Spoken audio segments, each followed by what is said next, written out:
Ooh, okay. We are back. We're live. We're ready to go. And I'm super excited. First of all, I needed to let everybody know you are a lifesaver. And so I just wanted to verbally say you are a lifesaver. So I very much appreciate you. And this conversation obviously is all about Ole Miss. But before we get started talking about Ole Miss, I want to say a couple of things. This is my 25 top 25 college football in 2025 series where I'm talking to every one fan that represents my top 25. And so the cool thing about this is it's going to start releasing on August 1st, and it's going to take us into the first week of the season. So the first episode will be the team, I think is team number 25, and then we'll just work our way down and then we will release. So obviously Ole Miss is on that list. And then the second thing is all of your information will be in the description of this video. So if anybody wants to find you, your content, anything like that, I will have it all in this description box, easy for everyone. And other than that, I like to tell people this is our first conversation. And I'm super excited because I get to learn more about a team, obviously, that's in the same conference as me that I don't necessarily get to hear a lot about because we don't play each other. So thank you for being here. If you want to just like introduce yourself, let us know anything it is you want us to know about Ole Miss, and then we will just get started. Yeah, so I'm Caleb Sailors. I am a reporter at Super Talk Mississippi, which is a statewide media network, and I'm on the Ole Miss beat. So like last week, I was at SEC Media Days covering Ole Miss. Yeah. What is that like covering an event like that where you know the world is watching, you know everyone is so interested? What is it like for you being there covering it? So specifically for Ole Miss coverage, it was interesting because it's kind of a pivotal year at Ole Miss. You know, Jaxson Dart, first-round quarterback, goes to the New York Giants. So there's a lot of new faces. And so it's kind of like you're covering a transitional phase. And so it's kind of interesting watching kind of the pieces come together. Yeah, I love that. Okay. And then, so would you consider yourself a fan of Ole Miss or a guy who covers Ole Miss or a guy who was raised in the state so you respect the university? Where do you fall?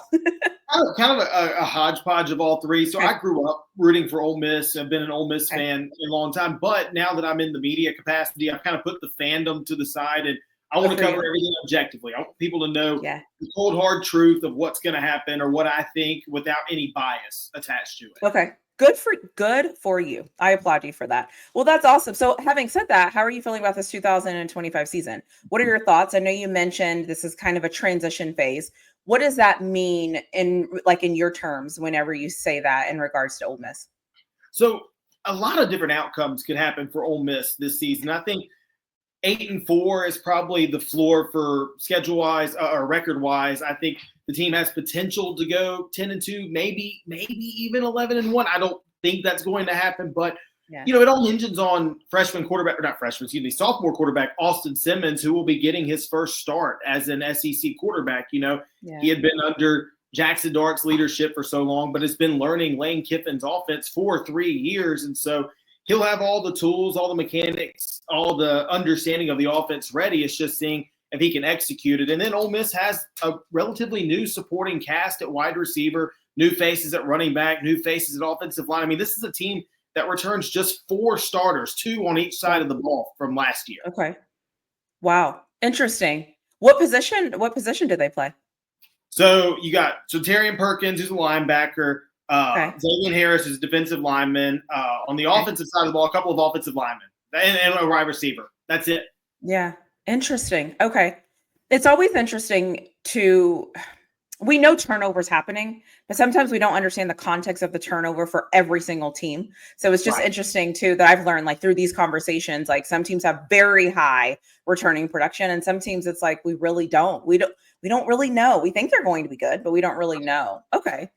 And so having said that, how are the fans feeling since you're not really in that demographic of fandom, and you know what I mean by fandom? Oh yeah. What do you hear them saying about this year? What is their buzz? Or are they kind of we'll see what happens? Hi, if you haven't already, don't forget to hit that like button. Make sure that you're subscribed to my channel and turn on those notification bells. And if you're filling up to it, don't forget to leave me a comment in the comment section below. Yeah, and I'm in all the group chats, so I still deal with the fans all the time. And I live in the state of Mississippi, so I'm constantly surrounded by Ole Miss fans, especially in my job. People are always reaching out to me asking, what are the Rebels going to do? What are they doing with this? So the general sentiment is, people trust Lane Kiffin. Since Lane Kiffin arrived as Ole Miss's head coach and since the transfer portal opened up, Lane Kiffin has dominated the transfer portal. And year in and year out, Ole Miss has had a plethora of new faces and filled positions that way through the portal. So there's kind of this general sentiment that we're just going to trust Lane Kiffin, that the evaluations are right. And with defensive coordinator Pete Golding being successful at that job, there's also another, kind of consensus that, hey, the defensive guys are going to be good. These coaches are evaluating effectively and they know what they're doing. I love that. So what would you say the strength is of this team heading into the season? So strength still has a lot of question marks because they're not proven commodities. I think the defensive line will be really good. Last year, Ole Miss led the conference in multiple facets defensively, and I think the defensive coordinator, Pete Golding, has said that the defensive line has not dropped off at all from last year, even though almost the entire defensive line was drafted to the NFL from last year. But the guys behind them are all coming up, and they got a couple of guys in the portal. But I think the defensive line will be one of the strongest suits of the team, and I think quarterback and wide receivers too. I think the passing game will be really good. Yeah. Okay. I love that. What would you think the biggest weakness, concern, or opportunity is? I've learned that a lot of people use different words to ask this question. So pick your poison, whichever one you want to use. But what do you think that's going to be for the team this year? Yeah, weakness, definitely the secondary. A lot of unprovens there. Some younger guys in the secondary position, cornerbacks and safeties, a lot that will have to kind of prove themselves. And I think the defensive backs will struggle early on and kind of have to figure it out as the season progresses. And I think offensive line, another one too. Ole Miss got a bunch of guys in the transfer portal and is developing some guys. And, it takes a while for an offensive line to gel. That's one of the units where continuity is a really good thing. And Ole Miss doesn't have a ton of continuity there. And so there may be some struggles. Now, opportunity, though, is the running backs game. Last year, historically, Lane Kiffin's offenses have done a great job running the football. That was not the case last year. Ole Miss really struggled in the ground game, but with 3, maybe even 4 proven backs, that's going to be an opportunity for the Rebels to really kind of get back to the foundation of what was being built in Oxford and kind of what was lost last year. Okay. I love that. So I have kind of a question just because I'm new to the ACC or SEC. What is the thing that people say about Ole Miss? Like, is it hard to play in the stadium? Are you guys a good away team? Do people what is you all's conference thing? I'm realizing Auburn, I heard the Auburn, a lot of people are like, Auburn is so hard to play. I don't know why. It's so hard to play there. And then I didn't know Florida and Georgia were such big rivals. So there's all these little tidbits that I feel like I'm learning about different teams. What is Ole Miss's thing where it's we don't it's a thing, everybody knows it, but maybe I won't know it because we're new to the SEC. So there's an on-field and off-field one. Off-field, it's the Grove. It's tailgating. Ole Miss has the most beautiful, most amazing tailgating scene, beautiful tree, picturesque landscape for it, and hundreds of thousands of people will gather, and there will be tens of thousands of people staying in the Grove at the tailgate while the game is going on, just socializing, watching the game on a TV, hanging out. On-field, it's no secret that since Lane Kiffin's come to Ole Miss has defended home field. I mean, Ole Miss has not just one of the highest winning percentages in the SEC since 2020, 2021. Ole Miss just doesn't lose at home. Ole Miss has lost, I believe, maybe 3 or 4 home games in the past 4 seasons. And so that's kind of been the mantra that in this year, the Rebels have 8 home games. And so not saying that that's 8 built-in wins, but that's 8 opportunities where opposing teams are like, we're going to have to play. Your chances. Yeah. Okay. I love that. And last year you all beat Georgia and you that was at home, right? That was in Oxford. Yes. I was there. Okay. Interesting. Okay. I got it. So when you look at the schedule, what is a game that usually you all are like, yep, this game, this week, this time, I am paying attention. What game has you feeling that way this season? Every year for Ole Miss, that there's going to be 2 games on the schedule for that. One is LSU. The fan bases both hate each other, and there's no. How close is it? So from Oxford to Baton Rouge, really, it's 5 hours. It's really not that bad. It's not bad at all. I'm in Texas. That is fantastic. No, it's not bad at all. Because I live in Jackson, Mississippi, so it's 2.5 hours both way to each place. So I'd say about 5. From Baton Rouge to Oxford, and the historical rivalry. Now, LSU kind of owns the rivalry, but the 2 programs don't like each other. Well, Ole Miss lost a heartbreaker. I mean, LSU walked it off in overtime last year. Now it's going to be in Oxford this year, a home game, home opportunity for Ole Miss. Everybody's going to be zeroed in for that one. And another one, too, is the Egg Bowl. Every year, the Ole Miss versus Mississippi State. It's an in-state rivalry. It dates back over 100 years. And these two fan bases absolutely despise each other. I live in Mississippi. I've got family that is divided between Ole Miss and Mississippi State. And every year, it's not even a battle of who wins the football game. It's a battle of which family member or friend has bragging rights for a full year. I understand that. And then how far are those schools from each other since they're in state? A little over an hour. Oh, wow. That's close. That might be the closest. So I talked to SMU, and TCU is one that's similar. It's like 30 miles. And so I think that this might be one of the next closest ones where it's like, no, it's really close, actually. If you drive through here, you'll probably drive by both of these schools. Yeah. Okay. I love that. All right. So having said that, so I know that you said like, you don't really know what's going to happen this year, but let's say everything's going like it's supposed to go, whatever that means. And, but there's a game where you look at the schedule and you're like, man, I do not like where the schedule sits. Feels like a trap game. It feels like a great opportunity for us to have a slip up for a reason we shouldn't have a slip up. What game would that be for you? Week 4, Ole Miss plays Tulane. Tulane is one of the best group of 4 teams in the country. John Summerall's done a heck of a job as a head coach there.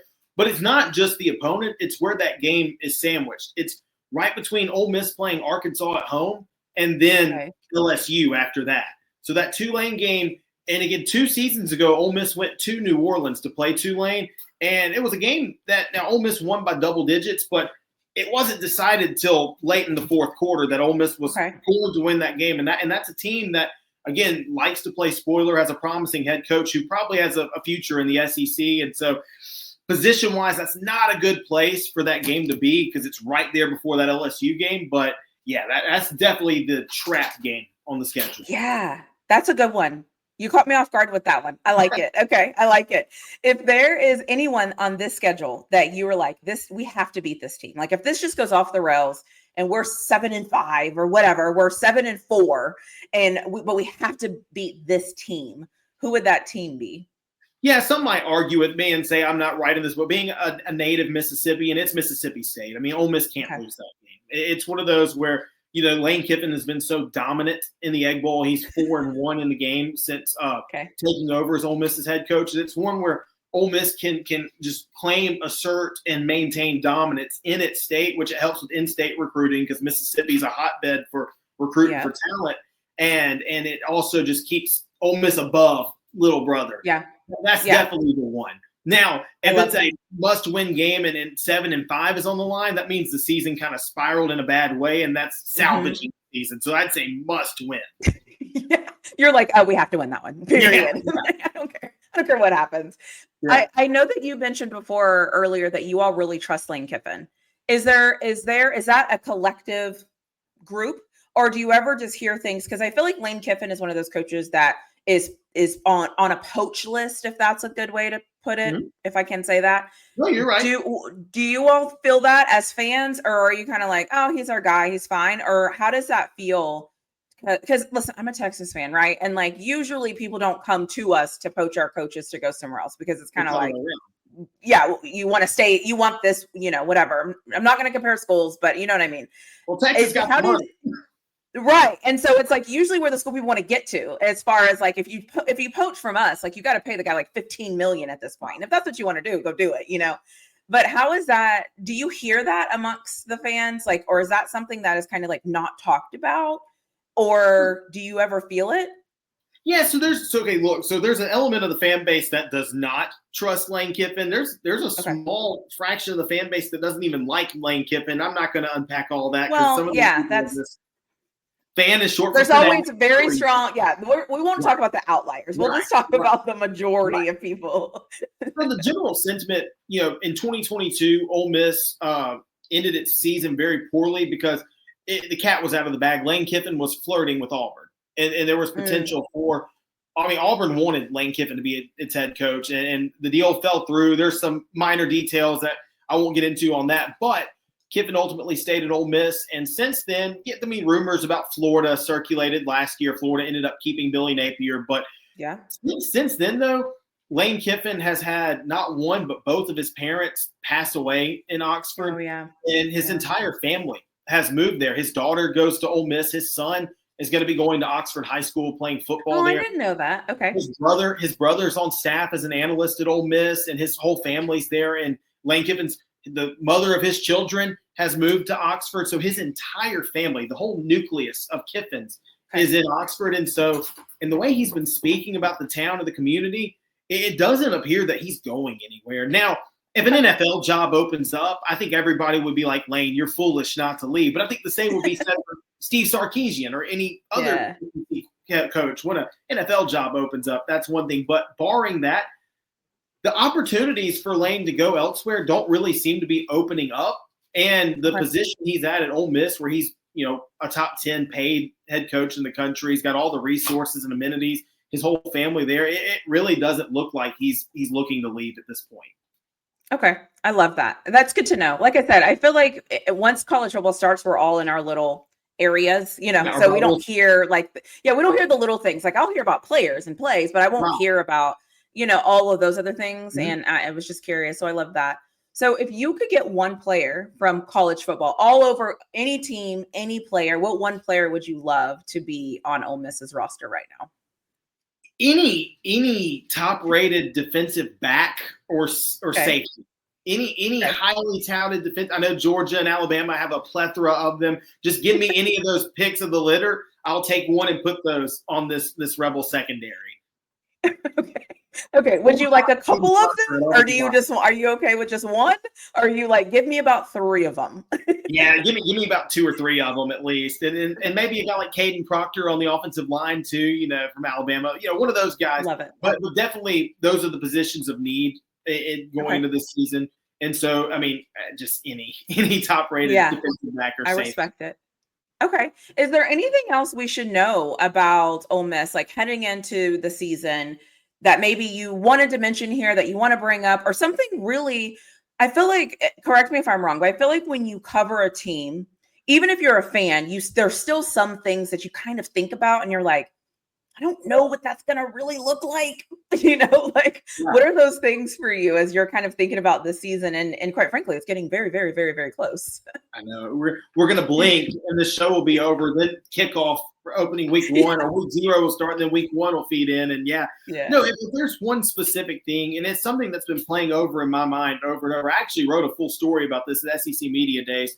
For the past 3 years, Ole Miss fans in college football nation really got to know Jaxson Dart, who he was as a quarterback, his social media persona, how he kind of presented himself. Then he becomes a first-round pick in the NFL, and he's going to be with the New York Giants now. And people really got to know him kind of esteemed like a Manning at Ole Miss. And I know Texas is familiar with a Manning now, but Ole Miss has first dibs on the Mannings. But now there's Austin Simmons, who's spent 3 years learning Lane Kiffin's offense, who's kind of been an understudy of Jaxson Dart, whose resume is incredibly impressive. This kid, didn't reclassify once but twice. He graduated high school 2 years early, finished his undergraduate at college at age 19, currently trying to get a master's degree. Yes, this kid is probably How old is he?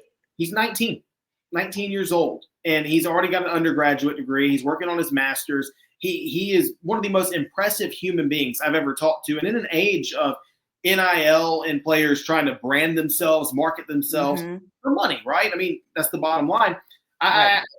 The media talked to Austin Simmons last week, and one of the reporters asked him and said, are you trying to brand yourself and get kind of outside NIL deals? And he said, no, I'm not here for that. I'm just trying to play ball. Like, I don't care about all the other stuff. I'm just want to play ball.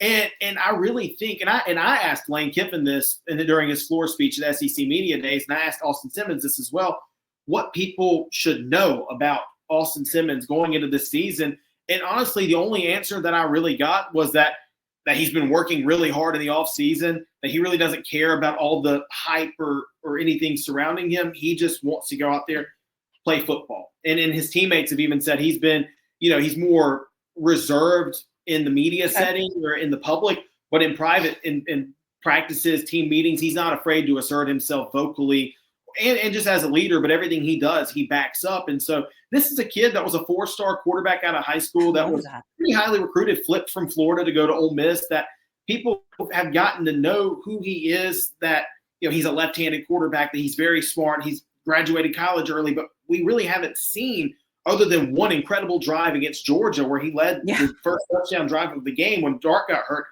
Haven't really seen a ton from him. So he's going to have a huge opportunity. And I don't think people really know how talented Austin Simmons is and what he's quite capable of doing as an SEC quarterback. So I think that's the big thing people need to know about Ole Miss going into this season is that there's not going to be a huge drop-off. Like Jaxson Dart leaves, the team is scrambling to figure out its identity. They got a quarterback who is perfectly capable to be in the upper echelon in the conference. I love that. I think hi dog. I think there's this weird thing. I agree with what you're saying, and I don't think we talk about it enough. The quarterbacks that are in the system, and then it's their turn. I feel like usually you get better results because you kind of know that guy, versus being like a guy where you're like, what do you like? What do you like? Okay. Oh, you're like this when you lose. Yeah. So, okay. I have one more question for you, and then I'll open it up for you to ask me any questions. I didn't prepare for this one, but what is one word you would use to describe Lane Kiffin? Interesting. Ooh, okay. That's a good one. That actually, yeah, I would say intense, but I kind of like interesting because I feel like he usually has a goal. I feel like he's very intentional, and I like it. I like it. I like intentional people. I'm like, give me the intentionality. I don't care how you act. Give me the intention, so I know. Okay, I love that. Well, is there anything that you? Oh, go ahead. Go ahead. With Lane Kiffin, though, the local media gets a very different version of him than the national media does. So, like after a game or a press conference, he's not really wanting to deal with the local media. You can tell he's kind of like, I'm here because the job requires it, because part of my paycheck requires me doing this. And then he'll go on like with Theo Vaughn podcast and just sit there casually laid back having a full conversation. And so you get a very different Lane Kiffin depending on the setting. But he is very interesting. And one thing about Kiffin is he's going to say what's on his mind. He's not really going to hold back, but he's going to do it in a manner that just gauges a lot of intrigue. Yeah. Good on him. Every time he says something, usually obviously because it starts a trend, because he doesn't hold his tongue and he's just going to say it. And I always go, I don't necessarily disagree with him, but the delivery was interesting. The delivery. Okay. All right. So, okay, I appreciate that. Is there anything that you want to ask me? I've said on many occasions, I've been given feedback. And so I like to provide the space. Just if you have any questions for me, I don't know. I mean, Ole Miss doesn't really play Texas this year, and unless we do, right? Unless something happens. Basketball, but not football. Yeah. Oh gosh. Do we have to talk about that? But I don't know if you have anything you want to ask me, or just anything you were thinking as we were heading into this. Yeah, what's it like from a Texas perspective watching Arch Manning's ascension? Last year he was Quinn Ewers' understudy, and now this year he's taking the reins of the program. What's interesting is I feel like for so long he's been kind of sitting and waiting, that the day Sark finally said, yeah, Arch Manning is our quarterback, we were like, Arch Manning is our quarterback? I think we're just now realizing that it's coming, because I feel like we've known, right? And everybody knows he's on the roster. Everybody talks about it. It's over and over. But I think for us too, we were bad for so long. And I always say the best fan is a fan that's been really good and really bad, because you understand how to navigate your emotions a little bit better. And so I think we're just kind of like, this is kind of cool. We haven't been this like excited to actually see him go out there. Like, he's the guy. There's no secrets. There's no anything. And so I think it's exciting. Like, I always say I'm an objective, exciting fan. Like, I want to see every game. I'm going to enjoy the ride. Win or lose, I'm there for my team. I just want to watch it. And I think that's how we're all kind of feeling. We're like, is this real? Like, I don't think none of us will believe it's real until he runs out at the first drive against Ohio State. And then we're going to go, oh, he's our quarterback. Yeah. Like, he's okay. It's him. so yeah, that's how it feels. It feels weird. Obviously, there's a lot of pressure on him too. How do you think he's navigated that, being a Manning, part of the first family of football? Yeah, I think he's done a really good job of being very aware of who he is, but not speaking it. Yeah. And so I always say, before the season comes, everyone needs to be Team Manning, because if they weren't, that would mean that he was saying something. He was like, I'm a Manning, I'll be fine. Instead, he's like, listen, I haven't played anything. I haven't done anything. I don't know anything. And people like that. And I think that that's good. And it also shows me that deep down inside, he's excited. Yeah. Like he can't, he's playing that media game. Like we've watched the Mannings for years. He's playing the game of like, yeah, I don't know. I don't know much. I don't know. I'm learning. I'm growing. I'm developing. We'll see. I haven't done anything. I have to prove myself. And I love that because deep down inside, I'm like, oh, okay. Okay. You're going to play that game. Okay. I like it. Be well, you. he's learned from the best. Exactly. And I think too, and I'll say this until I'm blue in the face, people are going to get so tired of hearing me say this. I think this Texas team is going to run through its defense to start. And I think Arch Manning will just be the quarterback and not have to be the quarterback. Yeah. And I don't think people are talking about that because we're so fascinated with Arch Manning. And I get it. Yeah. But, so yeah, it's interesting. It's very interesting. So, as Ole Miss representative, I have to ask about anybody related to Manning because obviously Archie's grandfather played at Ole Miss, his uncle played at Ole Miss, his father played at Ole Miss. I mean, his whole family is Ole Miss except for Peyton, who is pretty much a traitor in Oxford for going to Tennessee, although we all understand why he went to Tennessee, but still. Right. But there's no animus towards Arch. Everybody in Oxford's kind of rooting for him to be successful and wanting him to live up to that Manning name. There was a really cool moment in SEC media days where Archie Manning's jersey, his grandfather. I saw that. It was displayed as part of the Ole Miss Shrine. I got to ask Arch about that, and he talked about how special of a moment that was, which that just transcends all the bitterness and any kind of hate that goes into a college football rivalry. And that's the kind of stuff that brings people together. Yeah. And I'm one of those weird people. I'm like, does he know he's a Manning? Like, does he know what that means to the rest of us? Probably not, because it's just who he is. Yeah. But then I just always think like, I'm waiting for the first home game where Eli is here and Peyton is here. Like, I think that is going to be super cool.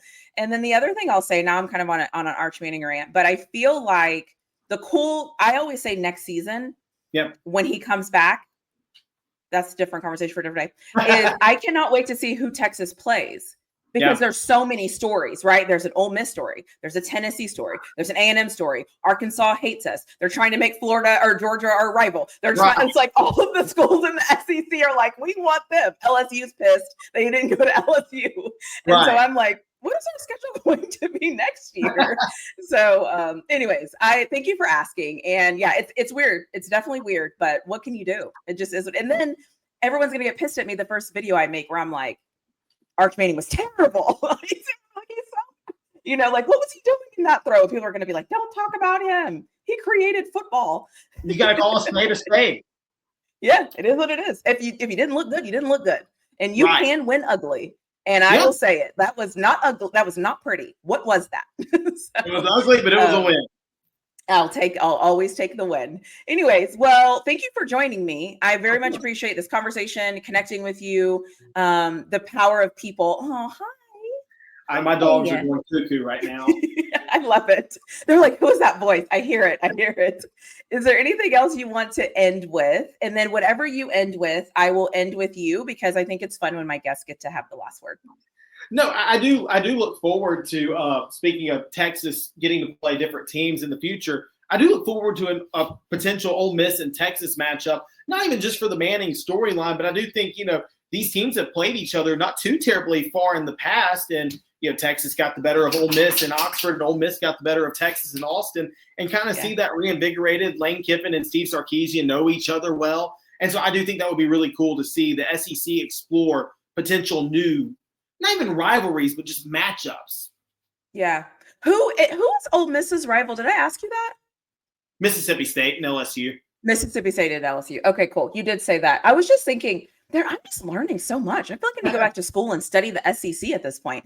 Anyways, well, yes, I agree with you. I lied. I said I would end with you. I'm sorry about that. Is there anything that Ole Miss, what is y'all's saying, or how do y'all greet? Do y'all have a thing where you greet each other? Or what is it? Hotty toddy. Oh, okay. I like it. Hashtag hotty toddy. There it is. Awesome.